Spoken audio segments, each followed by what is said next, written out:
Hello everyone and welcome to Kick It to Scoops. I'm your host Cooper Gretsch, the sole admin of AFL information, trade rumours and results. We've got a very loaded show for you guys today. We've got the Scoops medal, we've got the my team of the week, we've got my rolling all Australian team, we've got the whole shebang, we've got some news previewing the rounds just gone and upcoming with the bye rounds beginning this round. Unfortunately, everyone hates the bye rounds. Leave your thoughts down below if you hate the bye rounds. And of course, I've got that world famous segment, Scoops Goes Bang. And it's fair to say, I think we know what the topic of discussion will be for Scoops Goes Bang, and that is none other than that Sydney-Richmond controversy on Friday night. But before I start off with that world-famous segment, I would like to send out my thoughts to Bobby Hill of the Giants. Unfortunately, has been diagnosed with testicular cancer, so wish Bobby all the best, mate, and hopefully you can get a speedy recovery, mate. He's obviously out indefinitely at the moment, but hopefully we see him back on his footy field, and his health is good. So wish you all the best, Bobby. Now, let's start off with that whoa. Before I do that, you want me on Cameo, head to cameo.com/CooperG and merch. There's plenty of merch on there. There's t-shirts, a new t-shirt, Scoops for AFL CEO. If you want me to be the Scoops, so if you want Scoops to be the AFL CEO replacing Dylan McLaughlin, I'll suggest you buy that t-shirt in support and let the people know, the AFL know, that you want me in charge. There's that t-shirt. There's the Scoops Life t-shirt with my three favourite sports, AFL, cricket and wrestling all combined. We've got the Scoops Goes Bang New Block t-shirt. You've got the Kick It to Scoops, the original t-shirt on there. There's other t-shirts. The SuperCoach t-shirt where I was ranked number 1 in round 5. Just you all remember that. I'm also going to talk about SuperCoach too while I'm at it as well. I should have mentioned that too. We'll go through some news as well. And also on the site is stickers and stubby holders and hats and hoodies. So go and get yours today. Stubby holders too. If I didn't say it already, probably did, but I'll say it again. Anyway, now let's start off with that world famous segment, Scoops Goes Bang! Boom. Controversially, it was embarrassing for who? You know what? I'm going to let you watch the clip, and then I'll come back and tell you why it was the right call. What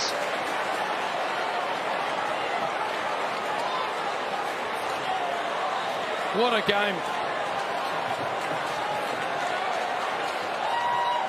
Absolutely superb. What can the Tigers do out of this?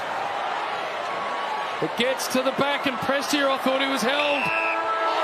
That's the game. Sydney have come from the clouds. Oh, now he's kicked the ball over the fence. It should be 50. Wowee. If that is a free kick and he's kicked the ball over the fence. Hey, just go. Costco. Yes, mate, yes. Play to the ball. It's a Prestia kick from there. Yeah, Prestia. Well, no. Up down, Prestia's free kick. Yes, from there. So it's Prestia's free, but the point is... crowd after he free kick. Yep. 50 metres, I think. No, play on Prestia free kick from there. He didn't hear the whistle. He didn't know. Yeah, that's why I'm asking the question. Yep. Happy with that? Yeah. There's no excuse that he doesn't know. Kick out the siren from here, okay? Mark's here. He's kicked the ball away, knowing it wasn't free. Dion Prestia's asking, let's listen. He couldn't have heard the free kick, okay? Just common sense, okay? That's your line. Don't deviate. You can start off your line, but you must come back to kick over the person on the mark. But that could be said of every free kick. Step behind him. Yes, step behind him. Wow, the Richmond players, look at them off to the left. This won't get the journey. There's no way. What a controversial finish. Dustin Martin talking to the umpire now.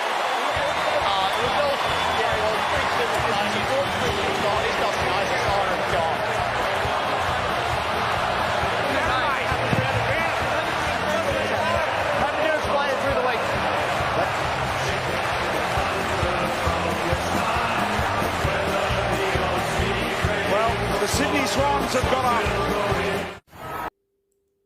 Well, you all would have just seen the controversial clip between the Swans and the Tigers on Friday night at the SCG. Sorry to tell you, Richmond fans, but it was the right call overall. You know, you're going to go sulking there, which you've already done. if you're pretty much a non-Richmond fan, the majority of non-Richmond fans would say the right outcome happened. Now, people are going to say that was definitely 50. Doesn't matter if he didn't hear the siren, he kicked the ball away. It's compulsory. Well, I'm going to go through play by play in that video clip you would have seen. Now, this is what I'm going to start with. Dion Prestia and Chad Warner were contesting the ball. Prestia got Chad Warner high. So, A, they should never come to the conclusion of Chad Warner kicking it out into the crowd, because it should have been a free to Warner against Prestia. And maybe that's why he kicked the ball away, because maybe he thought it was his free. Did you ever come to think of that, Richmond fans? Or non-fans of Richmond that think it was? Did you come to think that maybe Warner kicked the ball away because he assumed it was his free kick? And that's the reason why he kicked the ball away, because the siren then went, because if it was his free, it's irrelevant. Had he known it was Presti's free, I think anyone with a brain would know that Chad Warner would not have kicked the ball away. Now, whether you think that's a free or not, okay, we'll give you that one, if you want to give you that one. But then the siren goes, and the Warner kicks the ball into the crowd. Okay, now if you want to say that's 50, wow, it wasn't being paid. Now, you know that rule dissent, the soft rule dissent, the rule dissent. Wow, Jack Rewell, Dustin Martin, pretty much any Richmond player in the vicinity there, Prestia, all showed dissent. You see the coverage. Martin was throwing his arms out. Rewell was looking like he normally does to umpires and was waving his arms, abusing the umpire multiple times. So there is dissent right there. And even if it was meant to be 50 to Prestia, it would have been reversed because Jack Rewalt, Martin and co were sulking. And you could tell they were sulking because Grimes, this co-captain of Richmond, was holding them back. So Grimes even knew that the dissent was about to be paid because he was telling Rewalt and co to be quiet. So they didn't reverse it. Exactly right. Grimes knew. Otherwise, why would he have held them back? So then that Cochin clearly thought nothing of it originally because he wasn't appealing for it until the last thing, until he saw Jack Rewalt, Martin and co whinging about it. Then that's when he chimed in. As I said, then it should have been a dissent for Rewalt. And one more reason why. As Damien Harwick originally said in his post-match press conference, you shouldn't have coughed up a 5-goal lead. Case closed. Bang! Hope you guys enjoyed that edition of Scoops Goes Bang. Umpires were right for once, which normally is not the case. Now, I'm not saying you have to agree with what I said, but you cannot dispute pretty much any of the facts then I just said. Simply that. Now, we'll move on to, what are we going to move on to? We'll move on to my team of the week, I think. Yes, we'll go through my round 11 AFL team of the week. Now, we'll go through, as I said, my team of the week. Now, I'm just getting it up in front of me, so bear with me. That's why I film this way, guys, because if I record it the other way around, it'll be harder to hold the phone and harder to read off the screen. So my round 11 AFL team of the week. From the back line, the pockets first, Isaac Cumming and Luke Ryan. Fullback, Tom Stewart. Halfback line, the flankers, Jack Sinclair and Brennan Cox. Centre halfback, Harry Himmelberg. From the wings first, from GWS, Josh Kelly. And from the Lions, Jared Berry. The centreman, Lockie Neal. Half forward line, Jade Gresham and Chad Warner. Centre half forward line, Lance Buddy Franklin. Forward pockets, Lockie Schultz and Michael Frederick. Full forward, Rory Lobb. Ruckman, Riley O'Brien. Rovers, Rory Laird and Tim Kelly. Interchange, Darcy Parish, James Aish, Adam Trelaw and Brandon Ellis. Emergencies, Adam Chera, Brad Hill, James Petling and Tim English. Leave your thoughts down below. My round 11 AFL team of the week. Now, you'll be saying to me, is that 5-6 Dockers in this team? Ryan and Cox and Schultz and Lobb and Frederick and Aish. Now, I know for a fact there's going to be some unintelligent person in the comment section going, James Aish had like 13 possessions, Cooper. Well, last time I checked, he was tagging Christian Petrarca as outlined by Justin Longmuir, and Petrarca had around 10 possessions. So James Aish did a great job on Petrarca, hence why he is in the team of the week. It's not always about the possessions. Now, where are we? The dominance of 3 over the Melbourne, which we'll get to shortly. Ryan and Cox in the back half were awesome. Cox held Brown to 2 disposals. Ryan was awesome down back and ultra reliable, just under 30 touches and great kicking. Frederick, Lobb and Schultz were dangerous up forward. Schultz kicked 4. Lobb was awesome, especially early. Frederick was a live wire all day. As I said, Aish was taken, which is great. Sinclair, as he always does, over 30. Isaac Cumming, 29. Great foot skills, as always. Tom Short had 40 possessions. There's no shadow of a doubt why he's in there. Harry Himmelberg did a great job on the Lions tall forwards who didn't have a major impact in the game. Kelly was awesome, kicking 2 to 30-odd. Lockie Neal, 2 and 30-odd. Jared Berry was good kicking a goal, I think, off the top of my head he did, and had over 30 as well. He was great off the wing. Gresh kicked 2 and 32. It was awesome. Buddy kicked 5. Warner was 28 and probably the Swans' best player on the ground. We mentioned the 3-3 and then forward. Riley O'Brien, yes, they got smashed. He had 28 possessions. The Ruckman had about 50-odd, 60-odd hit-outs. So Riley O'Brien showed that sample form from last week in the sample, from last week in the sample to the AFL this week against Blickstars, who he did a great job on. Rory Ladd, he had 38 or so. He was awesome. Great ball use, great high efficiency, score involvements, and his clearances are through the roof. Tim Kelly, I know the Eagles lost. Kicked 1 and 38, high efficiency. About 9 clearances or so, some score involvement, so Tim Kelly deserves a spot on the ground. And we mentioned Aish already, so that leaves the 3 other on the bench. Parrish, albeit Essendon losing, was pretty solid, 39 or so, and his efficiency was better. Yes, he had some turnovers still, but his general possessions, efficiency, clearances, and score involvement stepped up. Treloar could have kicked 3 or 4 with 34, 5-odd possessions. He deserves a spot. Brandon Ellis was the Suns' best player. Did have the highest possession count, 2 goals and like 24 possessions, but I thought he was pretty influential for the Suns in their win over the Hawks, a big win, which we'll get to shortly. The emergencies, Chera, Hill, English, and Petling, as I said, all could have been in the side. So leave your thoughts down below of that. Now, let's go review round 11 that was just gone. Ooh, it was an interesting round. And we mentioned the controversy off the top of the show. Swans and Tigers, 106 Sydney, Richmond 100, Swans by 6 points. Dim, are you mad, bro? Well, it wasn't really showing in the presser, but apparently he put a tweet out showing some displeasure. So, didn't take him long, did it? But as I said, as you can tell, my team of the week, Chad Warner and Buddy was Swans' best players. Richmond, Nan Kerberos was probably their best player. On Saturday games, first the Lions and the Giants at the Gabba. Brisbane 110 defeated the Giants 96. Brisbane by 14 points. Yeah, Kelly and Cumming. Toby Green was good, also kicked 4. Petling. The Lions, Neal and Berry. Charlie wasn't his best. Lincoln McCarthy kicked 4. So they had some good contributors all the way around. But Giants were up early, in for the fight. It was great to see. Braden Pruce had a quiet game in the VFL.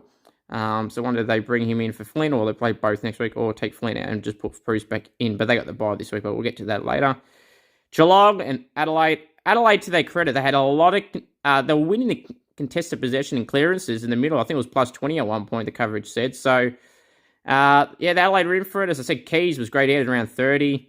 Laird, I mentioned earlier, 38. O'Brien, 28 possessions and like 50, 60 hit-outs in the ruck.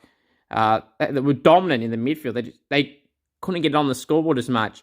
Darcy Fogarty kicked 3. He had his best game for probably a long time, probably maybe of his career, or one of anyway. 42 points probably doesn't show the way the Crows play. They were really good. They were in a chance. They had it around 8 points late in the third, and Cameron got a goal, and then it all went pear-shaped from there. And there were a couple of goals after that. For Geelong, Jeremy Cameron, Cam Guthrie, and Tom Stewart were their best players. Freo. What are you saying that? Freo. Flag mantle, flag kilda. What is it? Is it flag mantle, flag kilda, flag demon, flag lion? Oh, wow, we know it's definitely the flag mantle never left. The flag mantle Freo. The way to go. They gave the Demons the old heave-ho and their first loss of season 2022. Freo by 38 points, 94-56. It was like 12 goals to 1 in the second half. Would you believe that? Melbourne were in front by about 3 or 4 goals early in the game. Freo came back 12 goals to 1 in the second half. Well, I mentioned the 6 play. I could name the whole Freo, so that was great. Hayden Young was good. Outside the ones that I said out in my team of the week, like Schultz and Frederick and Lobb and Age taking Petrarca, Brendan Cox destroying Ben Brown, Luke Ryan was awesome. So was Hayden Young. So was everyone for the Dockers. They played a great team effort. There was no one really that bad for them individually. So the Dockers gave the Demons their first loss and gave them that old heave-ho. Freo got a big game this week against the Lions, which we'll get to later. As expected, West Coast at home to the Bulldogs. Bulldogs 161 to the Eagles 60. 101-point victory to the Bulldogs. Norton kicking 4. McGovern's out injured, subbed off early. He's probably be out for a while. Another blow to the Eagles, who have got injuries galore. It's not COVID excuses now, as Adam Simpson has been saying throughout the year. Just the injuries. Yo and Shuey. Not Shuey. He did play. He looked injured at one point. Brady Hoff had a solid game. Real good game, actually, for the Eagles. Darling, probably his best game. Funny how it took you a while, Jack. 4 goals. Good on you. Tim Kelly, as I said, awesome. 38 in a goal before. Lots of clearances, contested possessions. He's been their best player probably this year, Tim Kelly. Yeah, it was disappointing. The Bulldogs, Treloar was, as I said earlier, could have 4 or 5 goals, kick straight. Yeah, the Bulldogs did what, as expected. West Coast are disappointing, but that's to be expected to anyone that plays Eagles, unless you're North Melbourne. Gold Coast Hawthorn in Darwin, in TIO Stadium. The Suns smashed the Hawks. I thought this would be a good game. I thought the Suns would win. I didn't think it'd be this much, but it was 121 to the Suns, to 54 Hawthorn. Gold Coast by 67 points. Gold Coast, I said in my season prediction video, the little bonus clip I did the other day, I said Gold Coast are smoky for the A. That is well and truly alive now, because they got North Melbourne next week, as I mentioned. They could beat the Hawks. They'll beat North Melbourne. They're playing that game also in Darwin. North Melbourne will not beat Gold Coast. I guarantee you that. I'll be really shocked if they don't win. If they don't win, maybe because they're playing in that humidity, but they're used to it, the Suns say. Brendan Ellis and co, I think I was saying that after the game. So, great win. Malcolm Rose has kicked a couple. Maybe Chol done okay. Brandon Ellis, Lockie Weller, Toy Miller, the skipper is unbelievable. Jared Witts had a great game also on Kaczynski in the ruck. So, yeah, the Suns are great. Hawthorn, Tom Mitchell's their best player. And that was pretty much it for the Hawks. Disappointing if I was Sam Mitchell. The Sunday games are when the Saints are in the top 4. The Saints smashed the Roos 103 to 50, 53 points. This is the one problem I've ever seen, and it frustrates me. 53 points. You look at the margin and go, well, Cooper, they smashed them. Yeah, they did. Should have been a lot more. They had a point where they're at 50-odd points around the, was it late in the second? Or no, probably early in the third or midway in the third. It could have kept going, but they let North get 2 or 3 goals back, make it to 30-odd points, and then get a few goals just to bring it back to 50. Like, this is going to be the problem. We've got to be smashing sides. And let's do what the Bulldogs did to Western, being by 100. That's what should be happening, and that's what they should have done. They didn't. They still won easily. I would have liked to have seen it a bit more. Hill, Gresh, Sinclair, awesome as always. North Melbourne, Todd Goldstein probably beat Paddy Ryder and Marshall, to be honest. Was good in the ruck, kicked a couple of goals as well. Great mark of the year contender for Goldie. The big man got up over Mason Wood, former Roo. Pretty disappointing for the Roos. If I was Hugh Greenwood, probably had his worst game of his career. That was real poor. Had 6 possessions, I think, and 2 of them were very late in the game. So Hugh Greenwood didn't do well for the Roos, and no one else really did. Nick Larkey was woeful as well. Dougal Howard did a great job on his fellow number 20. Another fun fact too, Cal Wilkie played on Cam Zurhaar at times, both number 44. Larkey and Howard, both number 20. Coincidental. Yeah.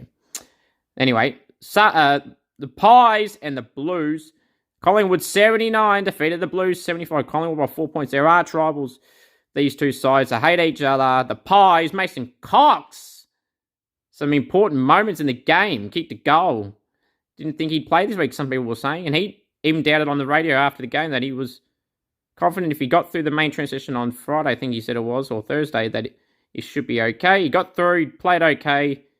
Better than Aiden Begg, choice, to be honest. Yes, there could be much better options, but that's what they're stuck with at the moment. Craig McRae will know that's an area they need to bolster in the trade period again. If you don't know that, go check his interview, my interview with Craig McRae pre-season. It's on the channel already. And subscribe if you haven't already. Crisp was their best player to go. He's pretty good. Chera, Hewitt, and Doherty and Walsh were Carlton's best. Now, people saying, Cooper, was that a free at the end? I did not see it live. I was on the way back from the St Kilda game. I did hear the radio coverage. So then I went back when I got home to watch the replay of the final few minutes. And was it a free? I can't remember who the current player was now. Was it a free? Probably. Was the umpire blindsided? Possibly. Was it there? Yes, it was there. Was it a definite one? Maybe. They could say you're hard done by. Yes, absolutely you can. It's a hard one. You shouldn't have gave up leads as well, which has been Carlton's problem in the past. But yeah, credit to the Pies. Great win. And back in that mix of the 8, even though I don't think they'll get there in the end, Carlton slip out of the top 4 after victories for St Kilda and Freo. The final game of round 11 to go through is the Power 66 defeated the Bombers 50, Port by 16 points. Average conditions, Charlie was back kicking 3. Butters and Rosie were their best players for Essendon and Darcy Parish. And that's pretty much all for Essendon. That seems to be the trend at the moment. Zach Merritt was okay as well. I thought the Power, they got the job done, and they're breathing down the neck of the team in 8th spot, as Richmond now slipped out. They're in their 9th spot, their natural habitat. We'll now go preview. Will I go preview? Let's have a look-see. Yeah, let's go preview round 12. Remember, the bye rounds of teams that have the bye are St Kilda, GWS, Essendon, Carlton, Port Adelaide, and Richmond. So unfortunately, no AFL game for those clubs this week. So shorter round, we'll go through the first game on Friday night, which will be a Marvel same 7:50 Victorian time. Bulldogs hosting Geelong, 50-50 game. These teams have had some close ones in the past. Gary Rowan at GMH. Sorry, Bev, I don't want to remind you, mate, but there was that one. I could say Harry Taylor, when he played for Geelong against the Bulls, he missed after the siren or thereabouts. So, 1-all, Bev. See what happens this game. I'm going to tip Geelong, but with no confidence whatsoever. On Saturday at Adelaide Oval, 1:45 Victorian time, the Crows hosting the Eagles. The Crows will win easily. In Darwin, a twilight game in Darwin at TIO Stadium. The Suns hosting the Roos. The Suns will win easily, 4:35 Vic time. Saturday night, now this will be interesting, 7:25, Melbourne off a loss, their first loss for the year, hosting the Swans of the G, 7:25 Victorian time. Tipping Melbourne to bounce back, but the Swans, give them a chance. On Sunday, 2:10 Victorian time, Hawks hosting the Pies of the G. Ooh, real line ball this is. The basis of how the Hawks performed and coming back from Darwin, I'm going to tip the Pies because that was very poor from the Hawks. But it wouldn't shock me if they come in because the Hawks and Collingwood are pretty close on the ladder.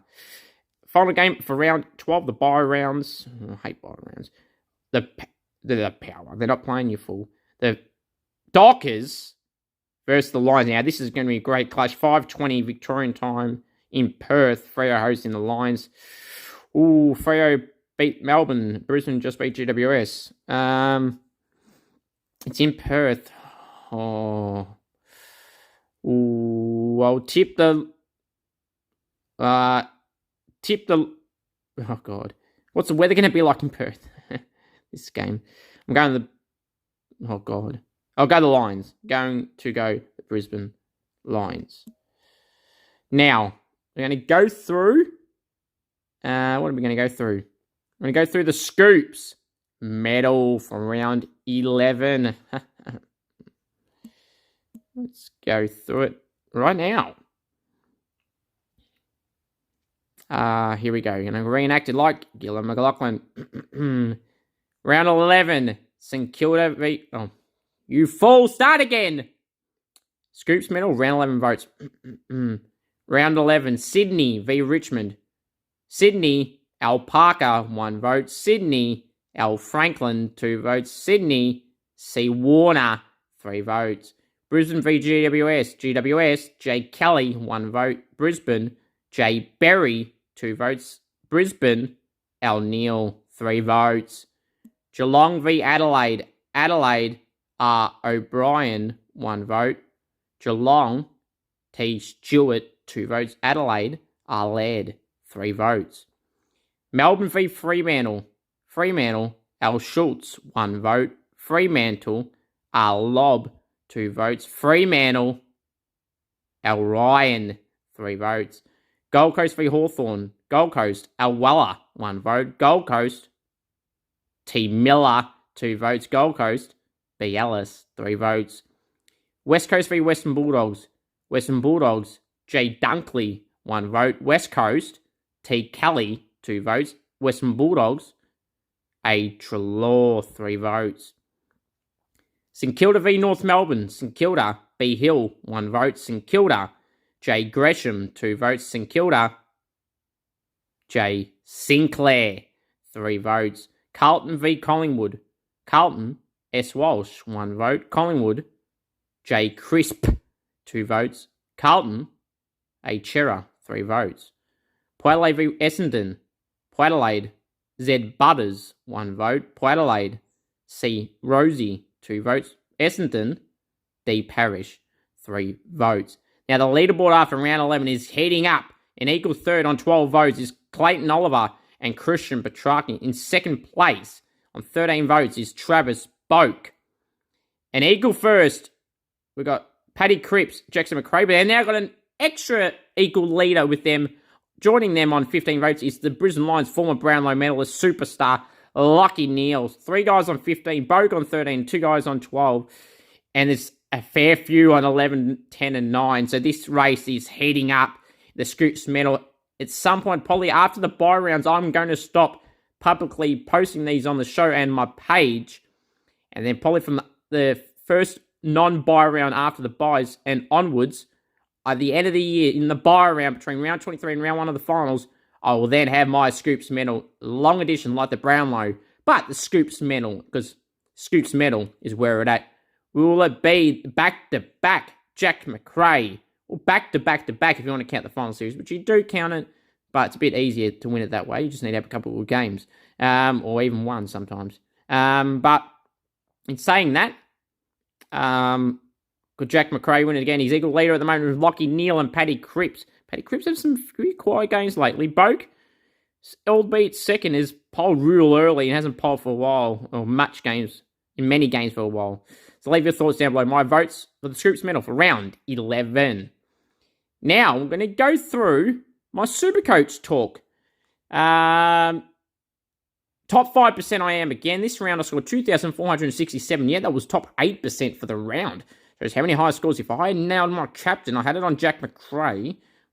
I was very pissed off about that. He did not go well. Clayton Oliver was my vice. Didn't score high enough for me, so the bugger the Eagles are playing McRae. McRae's playing the Eagles. So I go McRae, and he scraped over 100. Take it easy, McRae, hey?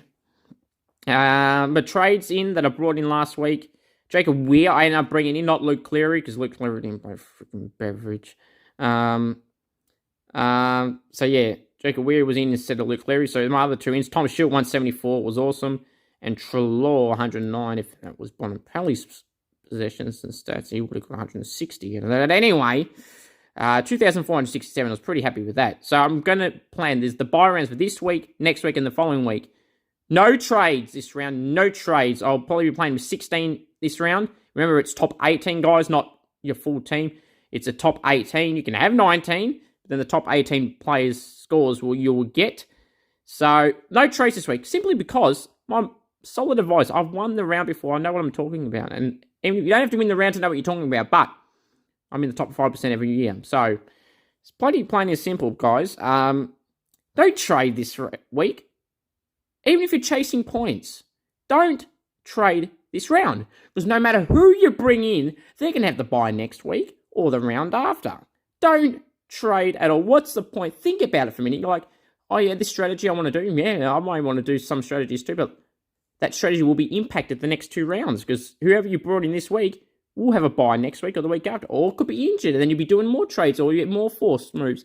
Don't trade this round. So my team, which will be going into this week, as I said, 16 players. If you're listening on Spotify and Apple Podcasts, I will read them out to you right now. And if you can see it on the screen if you're on the YouTube, but I'll read them out regardless for everyone on audio platforms as well. Please subscribe to the channel and on Spotify and Apple Podcasts and YouTube and Facebook and Instagram at AFL Info Live. All right, from the back line, Sicily, I'll read their full names. James Sicily, Tom Stewart, George Stewart, Jack Sinclair, Jack Crisp, and Jaden Short. Bench, Weir and Skinner. Midfielders, on field, Clayton Oliver, Lockie Neal, Jack McRae, Toy Miller, Andy Brayshaw, Travis Boak, Tom Green, and Greg Clark. Bench, Hoff, Carroll, Owens, who was awesome for the Saints. Rucks, Riley O'Brien and Bruce if he plays. If not, interchange will be Sam Hayes. Forward line, Will Brodie, Adam Treloar, Jade Gresham, Isaac Heaney, Pat Lipinski, Stevie Cornelio, Bench, Ned Long, and Cooper Hamilton. Bring back Cooper Hamilton. Did nothing wrong, Mark, for God's sake. Now I've read some players have got the blue dots, which means they'll have to buy this round. So I'll have 16 if Ned Long does play. Otherwise, I'll have 15. My captaincy choice this week looks like it will be Neil and Bolivar will be Luke Polling. Melbourne have got Sydney on Saturday night. And Brisbane have Freo on Sunday. Now, you might say they're playing 2 good teams that you're doing the loop with. Yes, but they're 2 good players in their own right. So, and there's not many options to pick from. I could go Tom Stewart. They're playing the Bulldogs. Norton have got no key forwards or anything up for besides Norton. So, I could do that. Might be something I'll look at. But right now, I've gone Oliver vice captain, see how they go on Saturday night. Then Lockie Neal as captain because he got 164 on the weekend.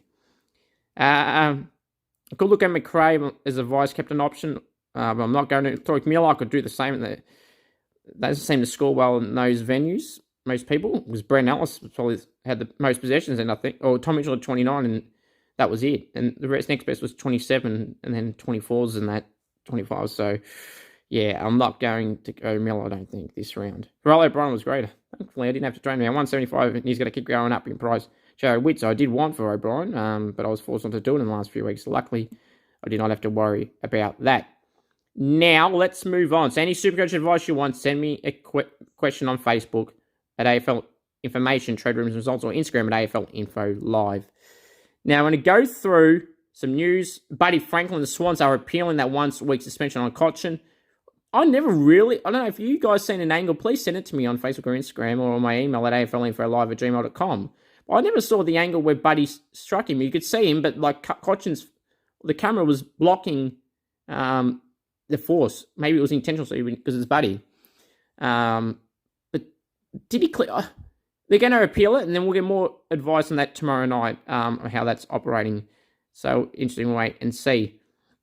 It is now time for my rolling all-Australian team. I know it's heavily debated, so let's go through it right now. Is there any changes? You will find out. There is, in fact, there we go. I'm just getting it up. There is 2 changes. But before I go say who they are, I will mention it through my team. Backline, all unchanged. Cal Wilkie, Sam Taylor, Tom Stewart, Jack Sinclair, Stephen May, and James Sicily stays there. Also, this line is the same. Josh Kelly, Lockie Neal, and Jackson McRae. Now, here's where the changes come in. The flanks, Charlie Curnow and Patrick Cripps. The centre forward is no longer Tom Lynch because he's injured for another 2 weeks. So that will mean that the replacement is from Geelong, and his name is Jeremy Cameron. It's big games. You had to include him in his high in the Coleman race as well.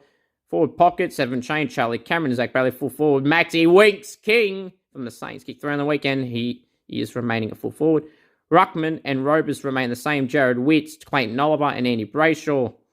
There is a change on the interchange. Will Brodie, Ben Keys, George Stewart, and the new inclusion replacing Travis Boak is Rory Laird, the fellow South Australian team player. And Rory Laird 38 again on the weekends, averaging 32. Said played 9 games or 10 games Rory-led, deserves a spot in the team. So the overall change after round 10 from a round 11 rolling Australian team, Rory-led in, Jeremy Cameron in, for Travis Spoke out, and Tom Lynch out. Leave your thoughts down below. I'm not naming emergencies, as I said last week, purely because I don't want you to know who's in the mix. That would kind of be spoiling it, wouldn't it? Kind of would be spoiling it. Now, my final thoughts simply, guys, are this. 2 things. First, you want me on Cameo, head to cameo.com/CooperG. You want me to roast your mate, celebrate a wedding, an engagement, a baby being born, winning a grand final, winning SuperCoach against a mate that's no good, or someone that's no good in SuperCoach has won a game finally. Anything at all. As long as it's appropriate, I'll do it. So send it to cameo.com/CooperG. Merch, t-shirts, stickers, Starby holders, hats, hoodies, stickers, all on the site. So please go and get yours today and show support. I would greatly appreciate that. Now, you would have seen on the Instagram Live only a few hours ago, I interviewed former Western Bulldog player and current Box Hill superstar, Fergus Green. He's a former AFL player. The mid-season draft is this Wednesday night. Fergus Green is nominated for that. It's a great chat with Fergus. I hope you guys enjoyed it. Sound off your thoughts in the comment section of that. If you haven't seen it, providing it all went to plan, because I'm recording this before I've actually interviewed him on Instagram, so all going to plan. He will be on, he said, so it'll be great to chat to him. Hopefully it all goes well, and then I'll probably publish it on the YouTube channel tomorrow night if you didn't see it live. So that's okay. So appreciate you all tuning into that. Hope we have some more guests on the show in the future. Fergus Green, who's a chance for the mid-season draft, potentially for the Hawks. We'll have to wait and see. You'll see which questions I asked him on the show. So appreciate you all. Until next week, everyone. Have a great one. And the most important thing of all to remember is go the damn Saints. And, of course, acknowledge me.